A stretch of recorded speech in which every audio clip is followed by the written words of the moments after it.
मंगलमय मंगलकरण वीतराग विज्ञान नमो ताहि जाते भई अर्हन्ताति महा जो विद्यादि सागर सुधी जो विद्यादि सागर सुधी गुरु है हितैषी शुद्धात्म में निरत नित्य हितोषी वेदाप ग्रीष्म ऋतु में जल है सयाने पूजून के सतत केवल ज्ञान पाने पूजून के सतत केवल ज्ञान पाने। बोले भगवान महावीर स्वामी की, आचार्य कुंद कुंद स्वामी की, आचार्य गुरुवर विद्यासागर मुनि महाराज की।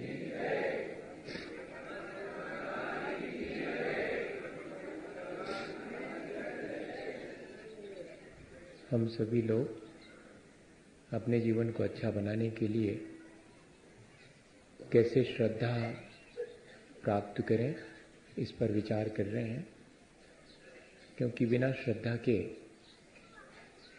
अच्छाई के रास्ते पर एक कदम भी आगे नहीं बढ़ा जा। हम ये मान के चलते हैं कि हमारे भीतर श्रद्धा है, एक आत्मविश्वास है कि हम भी अपने जीवन को अच्छा बना सकते हैं। जिन्होंने अपने जीवन को अच्छा बनाया है उनके प्रति भी हमारे मन में आस्था है, निष्ठा है। पर ये जो हमारी श्रद्धा, आस्था और निष्ठा है, उस पर थोड़ा सा विचार होती, उसका उद्देश्य ठीक ना होने से वो हमारे जीवन को उस ऊंचाई तक नहीं ले जाती है जितनी ऊंचाई तक उसे ले जाना चाहिए। जैसे भगवान के प्रति हमारे मन में बहुत श्रद्धा, अब जो कुछ भी भला बुरा है उपदी है,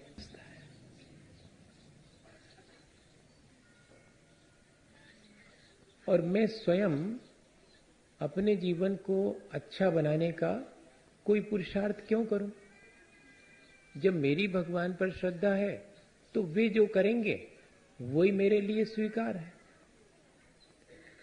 ये जो इस तरह का हमारे मन में भाव उत्पन्न होता है, वो श्रद्धा तामसिक श्रद्धा कहलाती है। ये हमारे जीवन को आलसी बनाने वाली श्रद्धा है। तो जरा अपने भीतर झांक करके देखें, किसी और के भीतर झांक के नहीं, अपने भीतर। क्योंकि अब श्रद्धा तो हमें हो गई है, अब वो श्रद्धा किस तरह की हुई है? मेरे मन में कहीं ऐसा भाव तो नहीं आ जाता, चोर भी अगर चोरी करते समय ये सोचे कि मेरी तो भगवान में श्रद्धा है, वो ही बचा लेंगे, तो क्या वो कभी अपने जीवन को अच्छा बना लेगा? फिर तो मैं जो भी संसार के काम करता हूं और ये सोच करके कि मेरी तो भगवान, मैं गलत भी करूंगा तब भी वे मुझे बचा लेंगे। ऐसी बहुत लोगों की श्रद्धा है। आप ये नहीं समझना कि अरे ये बात तो कुछ समझ में नहीं आती, ऐसी कोई श्रद्धा होती है क्या? देश में 99% लोगों की ऐसी ही श्रद्धा है कि जो करता सब भगवान ही करता है, उसी काम भला बुरा सब उसी के मत्थे। ऐसी वाली श्रद्धा हमें अकर्मण्य बनाती है, आलसी बनाती है। हम कुछ भी करते रहें, नहीं, श्रद्धा ये नहीं सिखाती है कि हम अपने जीवन को अच्छा ना बनाएं, अपने जीवन को हम बुराइयों में लगाए रखें और ये कहें कि हमारी तो भगवान पर श्रद्धा है, अब क्या करें, वो ही सब संभालेगा। को हमें स्वयं संभालना पड़ेगा। एक और श्रद्धा है, एक और श्रद्धा का अपना ढंग है। उसमें हमारे भीतर क्या भाव आता है? हम महत्वाकांक्षी होकर के बहुत बड़ी बड़ी आकांक्षाएं करते हैं और भगवान से जाकर प्रार्थना भी करते हैं कि अब हमारी तो वैसे कोई भावना नहीं है, अगर भगवान आपकी ऐसी प्रेरणा है तो फिर मैं ऐसा कर लेता हूं। हाँ, ऐसा भी है। क्या करें, वो ऐसी प्रेरणा ही हुई हमारे लिए। अब भगवान ही शायद ऐसा चाहता है। हम जो कुछ भी भला बुरा करें और फिर क्या सोच रहे हैं कि जो कुछ भी हुआ वो भगवान ने ऐसे ही चाहा था। हम क्या कर सकते उसमें? चींटी पर पैर हम रखें और फिर बाद में तर्क ये दें कि उसकी आयु आ गई होगी इसलिए मर गई वो। हम क्या कर सकते उसमें? ये कौन सी वाली श्रद्धा है? ये कहां ले जाएगी हमें? विचार करना पड़ेगा। फिर तो हिंसा और अहिंसा का कोई विवेक ही नहीं रहा हमारी इस श्रद्धा में। ये राजसिक श्रद्धा कहलाती है, जिसमें हम अपनी मनमानी करते हैं और नाम भगवान का लेते हैं। ऐसे वाले भाव से बचना भैया। तीसरे प्रकार की वास्तविक श्रद्धा है, जिसे सात्विक श्रद्धा कहते हैं, जिसमें हम कर्ता, भोक्ता और स्वामी पने के भाव से मुक्त होकर के अपना जीवन जीते हैं और भगवान के चरणों में सिर्फ अपनी विनय व्यक्त करते हैं। ना उनसे हमारे लिए कोई आकांक्षा है, ना हम उन पर अपने काम डालते हैं कि उनकी कृपा से हो जाएंगे। नहीं, मेरे अपने कर्मों के माध्यम से मुझे सुख दुख मिलेगा।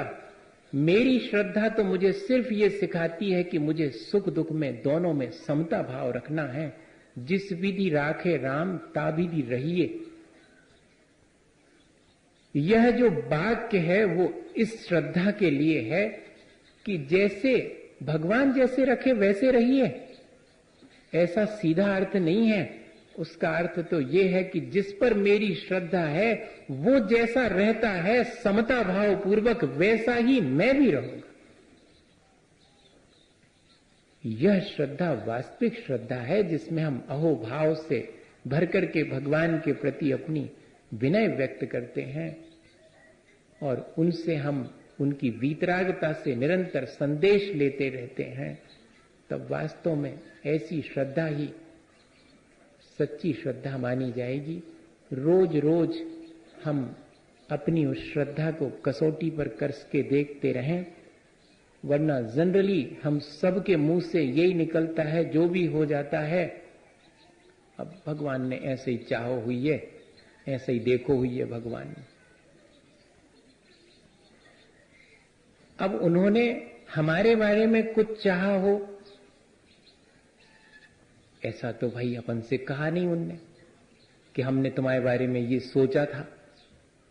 और उन्होंने हमारे बारे में जो जाना है वो भी हमसे नहीं कहा कि हमने तो तुम्हारे बारे में ये जाना, तुम्हारा ये होने वाला है। हमसे तो सिर्फ उनने ये कहा है कि तुम्हारा कर्तव्य ये है, तुम्हें ये करना चाहिए। तुम्हारे जीवन में क्या घटित होगा ये मैं जानता हूं, लेकिन वह तुमसे नहीं कहूंगा। तुम्हें तो सिर्फ उपदेश मोक्ष मार्ग का देऊंगा। तो भगवान के जाने अनुसार हमारा जीवन चलता है या भगवान के उपदेश के अनुसार हमारा जीवन हमें चलाना चाहिए? विचार करने की चीज है। हमारी श्रद्धा यहां जाकर के जरा सी गड़बड़ा जाती है। भगवान के देखे जाने अनुसार हमारे जीवन को नहीं बिताते हम, क्योंकि वस्तु का परिणमन किसी का मोहताज नहीं होता। वो चूंकि वीतराग भगवान ने जैसा जैसा मेरे बारे में जाना है वैसा मेरा परिणमन होगा, ऐसा नहीं है जैसा मेरा परिणमन होगा वैसा वो जानते हैं। श्रद्धा ऐसी ना हो जावे हमारी, ये सावधानी रखनी पड़ेगी। कुछ लोग हैं जो ये मानते हैं कि पत्ता पत्ता नहीं हिलता भगवान के बिना, और हम भी ज्यादा उससे समझदार नहीं कहलाएंगे अगर हम ये मान के चलते हैं कि जो उनने जाना है वैसा ही होगा, जैसा मेरा होना होगा वैसा वे जानते हैं, उनके जाने अनुसार मेरा नहीं होगा। इतना ही सा बारीक सा फर्क है, लेकिन इस फर्क को थोड़ा सा समझना पड़ेगा। अब बहुत दिन हो गए, अब धीरे धीरे अपन को बारीक सी चीज भी समझ में आनी चाहिए कि हमारी श्रद्धा को हम स्वयं कसौटी पर कस करके देखें, वो पूर्णता को प्राप्त हुई है या नहीं हुई है। ऐसा तो नहीं कि श्रद्धा के बाद भी हमारे मन में और भ्रम बना रहे। बहुत सी ऐसी चीजें हैं जो हमारे भीतर, बहुत सी ऐसी मान्यताएं हैं जो हमारे जीवन को कहां से कहां ले जाती हैं। सुपरस्टिशंस, रिचुअल्स, इन सब से बचना चाहिए, वरना फिर कई परंपराएं ऐसी बन जाती हैं जो पुरानी परंपरा को तोड़ने की परंपराएं होती हैं। वो भी रिचुअल्स ही हैं, वो भी ट्रेडिशंस ही हैं। इसलिए जरा सावधानी रखना। कहीं परंपराओं को तोड़ने की एक नई परंपरा तो नहीं बना रहा हूं, नहीं तो मैं भी उसी तरह की श्रद्धा वाला हूं, राजसिक या तामसिक श्रद्धा वाला। पूरे 8 अंगों से युक्त होनी चाहिए श्रद्धा, यह हमने जान लिया। लेकिन वह श्रद्धा 3 मूढ़ताओं से भी रहित होनी चाहिए, यह भी विचार करने की चीज है। ऐसी मिथ्या मान्यताएं बहुत सी हैं जिन्हें हम अपने अज्ञानता के चलते सच मान लेते हैं, और धीरे धीरे हमारी श्रद्धा विलुप्त होती चली जाती है, मलिन होती है, दोषयुक्त हो जाती है, और फिर उसके बाद वो नष्ट ही हो जाती है। इसलिए ये सावधानी आचार्य भगवंतों ने कही कि 8 अंगों से पूर्ण श्रद्धा हो, लेकिन उसमें मूढ़ता ना हो, अविवेक ना हो। जैसे शरीर में 8 अंग होना जरूरी है, एक भी अंग कम हो तो जीवन बहुत दुरूह हो जाता है, ऐसे ही श्रद्धा के साथ 8 अंग होना चाहिए। नांगहीन मलम शेतुम दर्शनम जन्म संतितम नहीं मंत्रोक्षर न्यूनो निहंति विषवेदना। जैसे कि विष की वेदना को दूर करने वाले मंत्र में एक अक्षर भी कम हो तो वह मंत्र अपना कार्य नहीं करता है, ऐसे ही अगर सम्यक दर्शन के साथ ये 8 अंग में से एक भी कम हो तब भी वो हमारे जीवन को ऊंचाई पर ले जाने में सहयोगी नहीं बन पाता है। यह बिल्कुल हमने समझ लिया पिछले दिनों कि हमारे भीतर संदेह मिटना चाहिए, आकांक्षाएं घटनी चाहिए, हमारे मन में साधर्मी के प्रति घृणा और गिलानी की बात नहीं आनी चाहिए।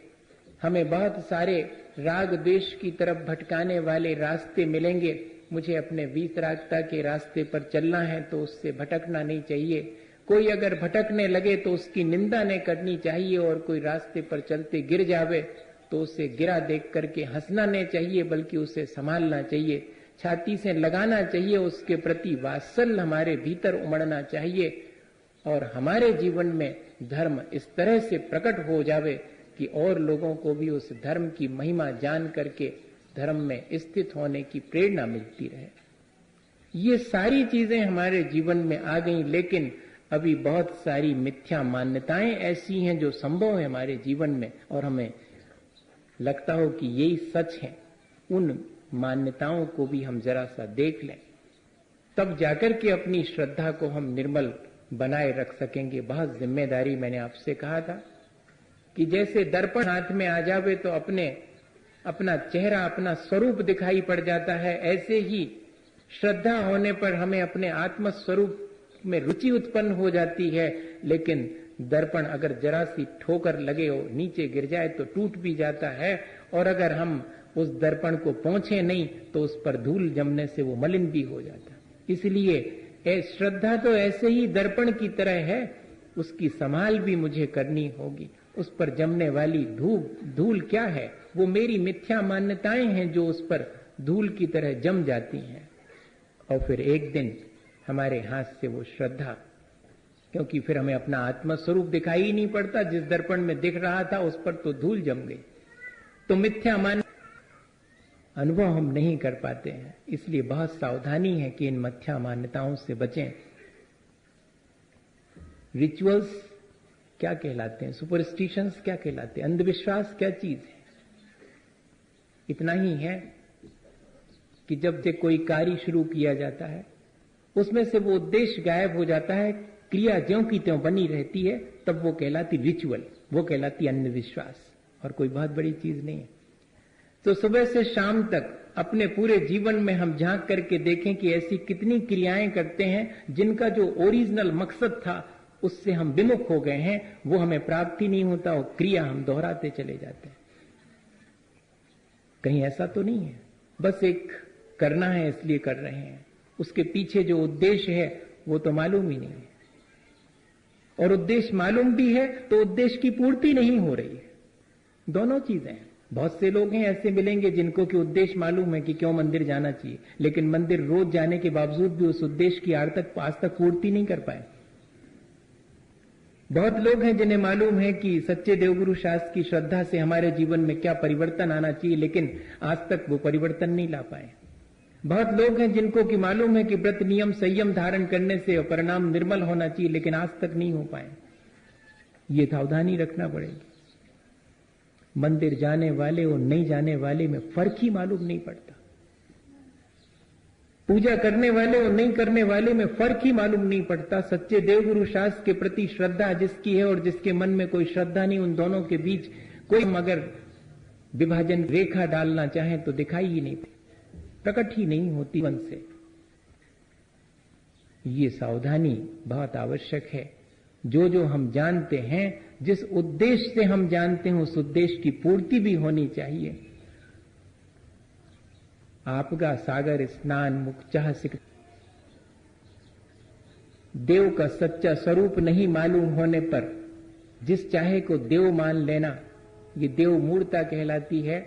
और गुरु का सच्चा स्वरूप मालूम नहीं होने पर जिस चाहे को गुरु स्वीकार कर लेना, मोक्ष मार्ग में ये गुरु मूर्ता कहलाती है। ये तीनों प्रकार का अविवेक, यानी क्या सही है, क्या गलत है, क्या है, क्या उपादेय है, किसमें मेला भला है, किसमें बुरा है, यही विवेक हमारे भीतर नहीं है इन तीनों के बारे में, तब फिर यह जो हमारा अविवेक है वो हमारी वास्तविक श्रद्धा को दूषित करेगा और उसे खंडित भी कर सकता है। आपका सागर स्नान, नदी में नहाने से शरीर की मलिनता दूर होती है। समुद्र के किनारे स्नान करने से भी शरीर की मलिनता दूर होती है, लेकिन ये मानना कि नदी में स्नान और समुद्र में डुबकी लगाने से हमारे सारे पाप धुल जाते हैं, तो ये मान्यता तो मान्यता ही है, इसमें सच्चाई कुछ भी नहीं है। शरीर धुल सकता है, लेकिन मेरे परिणाम सिर्फ नदी में स्नान करने से नहीं धुलते हैं, वो तो रत्नत्रय की त्रिवेणी में स्नान करने से धुल सकते हैं। और रत्नत्रय ही धर्म है, उस धर्म को मैं धारण करूंगा तब होगा। अकेले नदी में स्नान करने से तो मेरी देह भर पवित्र होगी। जब युधिष्ठिर महाराज और पांचों पांडव तीर्थ यात्रा के लिए जाने लगे और कृष्ण से कहा कि आप भी चलें, उन्हें तो वक्त तो था, लेकिन वे कुछ उपदेश देना चाहते थे। तो बोले तीर्थ पर जाकर के क्या करोगे? बोले स्नान वगैरह करेंगे, धर्म ध्यान करेंगे। ठीक है, मैं तो जा नहीं पाऊंगा। श्री कृष्ण जी ने कहा कि मेरे पास एक तूमड़ी है, बहुत दिन से रखी है तूमड़ी, तूमा बोलते हैं अपन, लौकी का एक दूसरा रूप है वो तूमा। तो दे दिया, मेरी तरफ से इसे ले जाओ सब तीर्थों के जल से इसको स्नान करा देना। मैं तो जा नहीं पा रहा हूं, ठीक है। सबने स्नान किया और वो तोमड़ी थी उसको तो और कई कई बार डुबकी लगवाई, क्योंकि श्री कृष्ण जी की दी हुई है। और जब वापस ला करके उन्हें सौंपी तो श्री कृष्ण जी ने कहा कि अब सब तीर्थ यात्रा से लौटे हो तो खीर खा करके जाना। और बनाई खीर उसी तोमड़ी की, और जैसे ही अच्छी चीजें डली उसमें, खूब बढ़िया बढ़िया केसर सुगंधित और काजू किशमिश सब कुछ पड़ा हुआ है उसमें, दूध, और जैसे ही एक एक ग्रास खाई तो सब थू थू करने लगे। अरे श्री कृष्ण जी हंसने लगे कि बताओ, हमने इतनी बढ़िया तुम्हें खीर बनाई और तुम्हें मालूम है ये उसी तोमड़ी की है जिसको कि तुमने तीर्थों पे इतनी इतनी दफे डुबकी लगवाई, लेकिन इसकी कड़वाहट नहीं गई। बताओ भैया, इसलिए बहुत सावधानी का काम है। नदी में स्नान करने से देह पवित्र हो सकती है, लेकिन आत्मा पवित्र हो जाए और धर्म हो जावे वो तो भीतर धारण करने से होगा। धर्म तो अहिंसा सत्य में है। ऐसी मिथ्या मान्यताओं का समर्थन न करना। समर्थन की बात कर रहा हूं, इनको करना तो था सवाल ही नहीं, लेकिन इनका समर्थन भी नहीं करना कि हाँ ठीक है। मुच्चह सिकताश्म नाम, ये भी देखा मैंने उदयगिरी खंडगिरी के पास। वहां एक छोटा सा पत्थर रखा, उसके ऊपर रेत रखी, उस पर एक बड़ा पत्थर रखा, फिर रेत बिछाई, फिर एक पत्थर रखा। जो जितने पत्थर एक ऊपर एक जमा लेवे उतने स्वर्ग मिलेंगे ऊपर। बताइए, सीता में बालू में पत्थरों को जमा करके और हम उसमें धर्म मान लेते हैं। यह भी लोक में मान्यता प्रचलित है। धर्म मान लिया, ऐसी बहुत सी मान्यताएं हैं। इन उनकी मन वचन काय से प्रशंसा भी मत करना, निंदा तो करना ही मत, हां, लेकिन प्रशंसा का भाव भी मत रखना। ये सब लोक में ऐसी बहुत सारी मान्यताएं प्रचलित हैं जिनके पीछे सच्चाई नहीं है।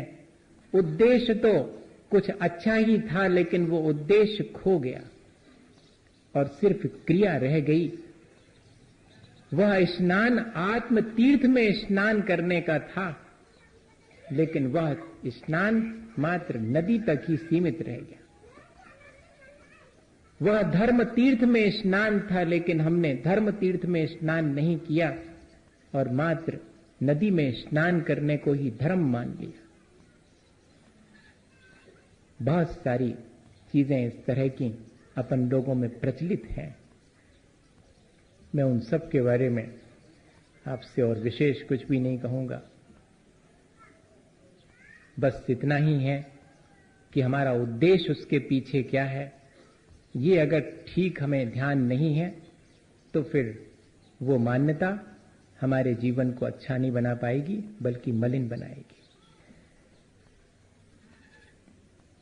घुसते हैं अपन अपने प्रतिष्ठान में, दुकान में, घुसते ही साथ प्रणाम करते, माथा से लगाते हैं। गद्दी पर चढ़ते हैं तो प्रणाम करते हैं, तिजोरी को प्रणाम करते हैं। और एक दिन ऐसा भी आता है जब अपने तराजू और बांट वगैरह सब की पूजा करते हैं। ये क्या चीज है? मूर्ता है क्या? सावधान होकर के बात करना। इसमें मूर्ता कब आएगी? जब हम इसमें धर्म मान लें। कमाऊंगा क्योंकि 3 हाथ में नीति न्याय पूर्वक इस गद्दी पर धन कमाऊंगा। इस तिजोरी का प्रणाम इसलिए है क्योंकि इसमें वो धन संपदा रखी होगी जो कि न्याय नीति वाली होगी। बहुत कठिन है। तराजू और बांट की पूजा करने में धर्म मानना तो लोक मूर्ता है, लेकिन तराजू और बांट की पूजा का मतलब क्या था?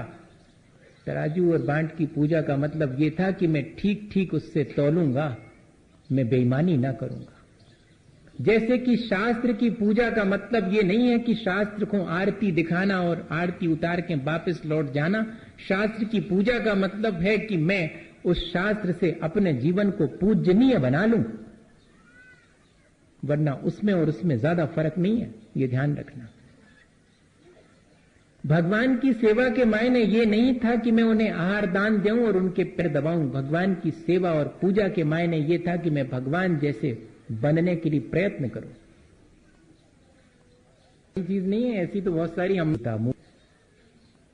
किसी व्यक्ति को ईश्वर की संज्ञा दे देता हूं, उसे भगवान मान लेता हूं और उससे फिर वरदान की अपेक्षा रखता हूं, उससे कोई सांसारिक आकांक्षा रखता हूं, तब फिर यह भी मेरी देवता के बारे में मिसकॉन्सेप्शन है, यह भी मेरी देवता के बारे में मिथ्या मान्यता है, सच्चाई नहीं है। देव तो वो है जो कि वर से ऊपर उठ, अब उससे कोई सांसारिक लालसा ही नहीं है, वो तो परम विशुद्ध परमात्मा अवस्था को प्राप्त होने वाली अवस्था है। देवता कोई व्यक्ति विशेष नहीं है, वो व्यक्तित्व की एक ऊंचाई है। और जिन्होंने अपने उस व्यक्तित्व को अत्यंत निर्मल बना लिया है, उनके चरणों में बैठ करके भी और हम संसार की ही आकांक्षा करें, तो फिर ये क्या चीज कहलाएगी? ये मेरा अविवेक ही तो कहलाएगा।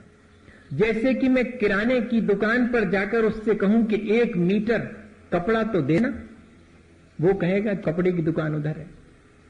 जैसे कि मढ़िया जी में आचार्य महाराज 84 में संघ सहित रुके हुए हैं और एक व्यक्ति आकर के उनके पास कहता कि महाराज थोड़ा निवेदन करना था। आचार्य श्री चुपचाप रहे, क्या निवेदन करना?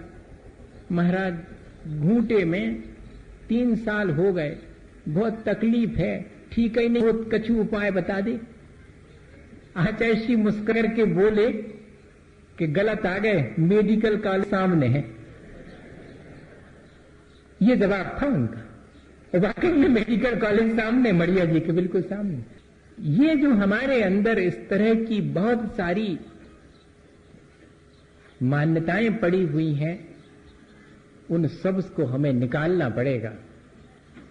उनको हमें पहले खुद एनालिसिस करना पड़ेगा। दूसरा कोई करेगा तो थोड़ी तकलीफ होगी, खुद एनालिसिस करना पड़ेगा कि कर क्या रहा हूं।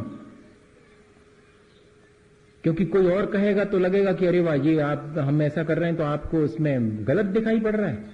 नहीं, अपन स्वयं ही देखें, गलत तो सही का स्वयं निर्णय करना पड़ेगा, किसी और से नहीं करवाना है।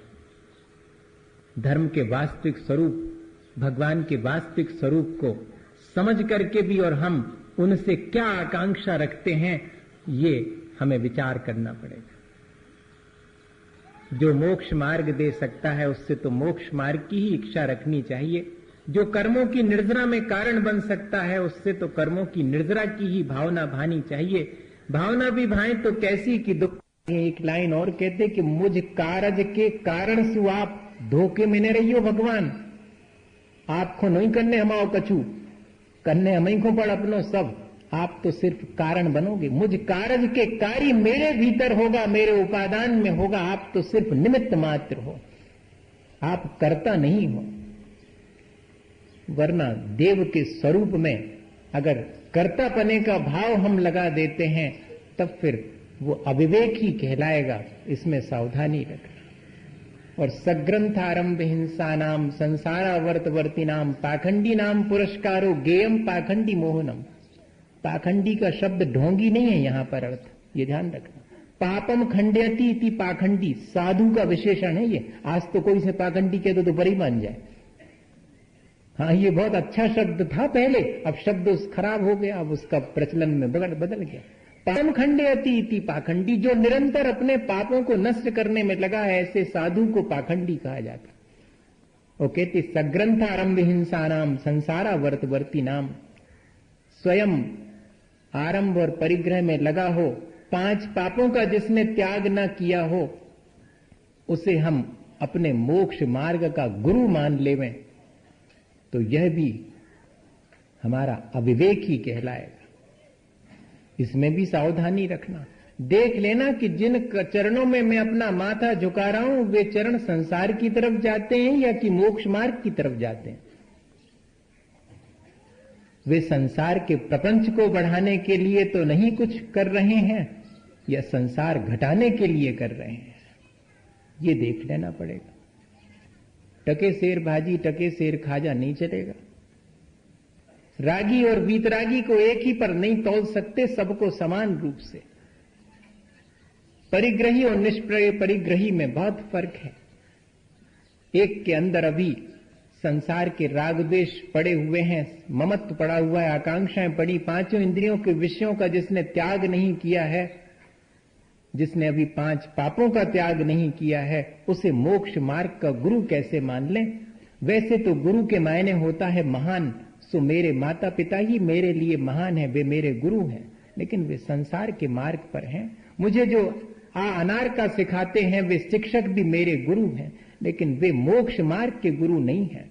मोक्ष मार्ग का गुरु तो वो है जो निष्परिग्रही है, जिसने समस्त पापों को छोड़ दिया, जिसने अपने 5 इंद्रिय और मन पर विजय प्राप्त कर ली है, वो है। और ऐसे ही गुरु को मैं वास्तव में गुरु मानूंगा। हमसे तो ठीक हैं, ये भाषा छोड़नी पड़ेगी, ये गुण उनके भीतर देखना पड़ेंगे, ये गुणवत्ता उनके भीतर दिखाई पड़ेगी, तब फिर मैं उनको फॉलो करूंगा। फॉलो करने की बात कह रहा हूं, प्रणाम करने की नहीं कह रहा हूं। प्रणाम तो जिन मुद्रा देख करके फौरन प्रणाम कर लूंगा, लेकिन उनका अनुसरण नहीं करूंगा मैं, जब तक कि मैं उनके भीतर ये गुणवत्ता नहीं देख लूंगा, तब तक ये सावधानी रखनी पड़ेगी, नहीं तो ये अविवेक हो जाएगा। फिर मैं वो जो करते हैं उस सबका समर्थक कहलाऊंगा। वे अगर गलत भी करते हैं और मैं आंख मीच करके उनको फॉलो करता हूं तो उससे उनके गलत का समर्थन होगा।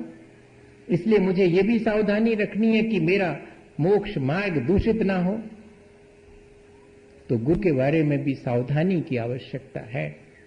निर्ग्रंथ मुद्रा देख करके प्रणाम तो करूंगा, लेकिन जब मैं उनसे अपने मोक्ष मार्ग के लिए कोई संदेश लेऊंगा तो फिर सावधानी रख करके देख करके पूरे विवेक पूर्वक कि इन्होंने 5 पापों का त्याग कर दिया है या नहीं, अभी इनको संसार की आकांक्षा तो नहीं है, अभी इनकी आत्मा में रुचि है या नहीं है, इनको वस्तु स्वरूप का ज्ञान है कि नहीं।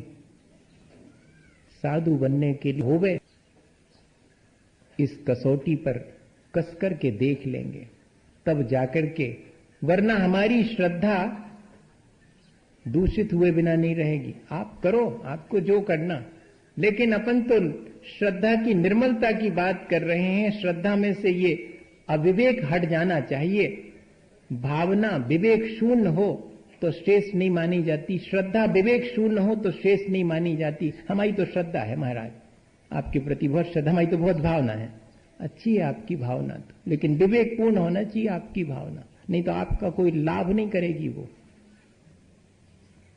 इसलिए ये बहुत आवश्यक है कि हम अपना विवेक जागृत करके जो लोक में प्रचलित मान्यताएं हैं उनको ठीक ढंग से समझें, जो देव का स्वरूप है उसे ठीक देख करके ही, और जो गुरु का स्वरूप है उसे ठीक समझ करके ही, और फिर उनके बारे में अपना जो भी मोक्ष मार्ग है उसको आगे बढ़ाने में उनकी मदद लें, उन्हें निमित्त बनाएं, क्योंकि ये देवगुरु शास्त्र सब हमारे निमित्त हैं हमारे जीवन को ऊंचा उठाने में। इनके बारे में अगर हम अविवेक रखेंगे तो फिर ये हमारे लिए सहायक नहीं होंगे संसार से पार लगाने में। बहुत सावधानी की आवश्यकता ही है। मैं हर दिन यही कहता हूं कि कोई विरला ही होगा जिसको इस तरह के अविवेक से बच करके और मोक्ष मार्ग उपलब्ध हो जावे। अपन भी विरले लोगों में से हों, ऐसी भावना भाएं कि हमें भी ये ऐसा ही विवेक, ऐसी ही दृष्टि प्राप्त हो जिसमें हम इन मिथ्या मान्यताओं से, अंधविश्वासों से, पता नहीं संसार में कितने तरह के अंधविश्वास हैं, पता नहीं किस तरह की चीजें प्रचलित हैं गुरु के बारे में, और कितने तरह से देवता के बारे में प्रचलित हैं। ये माथा हर जगह नहीं झुकना चाहिए। ये इसके लिए नहीं मिला हुआ है। दो जगह हमें कॉम्प्रोमाइज नहीं सीखना चाहिए, एक इसमें और एक इसमें, दोनों चीजों। मेरा सगा भाई भी होगा और अगर उसका भोजन ठीक नहीं होगा तो मैं उसको फॉलो नहीं करूंगा, और मुझे विरासत में भी कोई अगर चीज मिली होगी और अगर उसमें कहीं कोई कमी होगी तो मैं उससे सहसा स्वीकार नहीं करूंगा। क्लैरिटी ऑफ कॉन्सेप्ट है ये, भीतर बहुत स्पष्ट हमें देवगुरु शास्त्र का स्वरूप होना चाहिए। उनको जब हम फॉलो करते हैं तब भी हमें बहुत सावधानी रखनी चाहिए कि मेरा विवेक बना रहे। ऐसा ना हो कि मैं इनके माध्यम से अपना संसार ही साध लूं। आज तक तो यही करता आया हूं मैं कि मुझे देवगुरु शास्त्र का सानिध्य भी मिला है, तब भी मैंने अपने अविवेक के चलते और उनसे अपना संसार ही साधा है। मैंने उन्हें अपने अहंकार के पुष्ट करने में निमित्त बनाया है। मैं मंदिर जाता हूं, मैं धर्मात्मा हूं, मैं गुरुजनों की सेवा करता हूं, मैं तो उनका बहुत मुनि भक्त हूं। ये जो हमने अपने जीवन में बहुत सारे लेवल अपने हाथ से लगा लिए हैं, उनमें जरा सावधानी रखना। आंख नीच करके और श्रद्धा ज्यादा दिन नहीं चलती है। खुली आंख वाली श्रद्धा ही हमारे जीवन को ऊंचा उठाती है। सब जानबूझ करके भी अगर हम अंध बनते हैं तो वह भी ठीक नहीं है। लिखा है इसीलिए कि जानबूझकर अंध बने हैं आंखन बांधी पार्टी। ये तो बच्चों जैसा काम हो जाएगा। इसलिए अब जबकि हम अपनी श्रद्धा को 8 गुणों से समन्वित कर चुके हैं, हमारा कर्तव्य है कि हम देखें कि उस श्रद्धा में कहीं कोई अविवेक तो हमारे जीवन में शेष नहीं रह गया है। रोज रोज देखना पड़ेगा अपनी क्रियाओं को। आशाधर जी पंडित जी साहब ने लिखा है, या पुरुषार्थ सिद्धि उपाय में अमृतचंद स्वामी ने लिखा है, मुझे बहुत स्पष्ट स्मरण में नहीं आ रहा, कि एक सम्यक दृष्टि वे सब क्रियाएं करे जिससे कि उसका अहिंसा धर्म और सम्यक दर्शन दोनों बने रहे। बाकी और दूसरी क्रियाएं जिनमें कि अहिंसा धर्म और हमारा सम्यक दर्शन मलिन होता हो तो उन क्रियाओं को ना करे। न उन क्रियाओं का कोई करे तो उसका समर्थन भी ना करे। कल मेरे से पूछ रहे थे कि महाराज हमारी तो परंपरा है हमारे इस नगर की कि हमारे यहाँ तो और आने वाले 10 लक्षण पर्व में और रात 12 बजे तक झांकियां निकलेंगी। आपका इस बारे में क्या कहना है? तो मेरा बहुत स्पष्ट है कि मैं उसका समर्थन नहीं करूंगा, और अगर इससे भी ज्यादा मेरा वश चलेगा तो मैं उस स्थान को भी छोड़ सकता हूं जिस स्थान पर इसके समर्थन करने वाले लोग होंगे। इच्छा मेरा निर्णय। इसलिए इस बात की आप सावधानी रखना, क्योंकि ये सब चीजें हमारे मान्यता के अनुरूप नहीं है, और ऐसी मिथ्या मान्यता को हमें जितनी उसे छोड़ देना चाहिए। हमारे यहाँ तो रात्रि में भी भगवान की शोभा यात्रा नहीं निकलती। हम तो शाम होने से पहले अपने मंदिर के पूजा का स्वाध्याय इत्यादि करके और बंद करके जिनालय और घर पहुंच जाते, अंधेरा घिरते ही। हम तो वे लोग हैं। इसलिए हमें ये परंपरा अगर आपने बना रखी है तो उसका समर्थन नहीं करेंगे। ये भी एक तरह की इस तरह की मान्यताएं जो बन जाती हैं, फिर उनसे हमारा ईगो, फिर अब अहंकार आड़े आता है कि ऐसे कैसे बंद कर दूं, कितनी मेहनत से तो मैंने शुरू करी है। इससे तो बचिएगा आप। जीवित झांकियां हमारी परंपरा में नहीं है, कहीं नहीं है। और जो हम मिट्टी की बनाते हैं रूपक, उनको भी मिटाने का फिर हमारे यहां पर कोई अधिकार नहीं है। क्या करेंगे आप? जो मिट्टी की मूर्ति बना देंगे उसे आप अगर खंडित करते हैं तो संगी पंचेंद्री के जितने मरण का पाप जितना लगता है उतना ही लगेगा। एक चित्रांग भी अगर हमने बनाया है और उसे हमने फाड़ दिया तो आचार्य श्री कहते कि संगी पंचेंद्री के बराबर हिंसा का पाप लगेगा। तब फिर हम इस तरह की अपने अहिंसा और सम्यक दर्शन को बचाने की कोई प्रक्रिया करेंगे, या कि जिसमें हमारा सम्यक दर्शन और हमारा अहिंसा धर्म दूषित होता हो उसको करेंगे? ये सावधानी इस अवसर पर मुझे ये ध्यान आ गया, इसलिए आपसे कह दिया।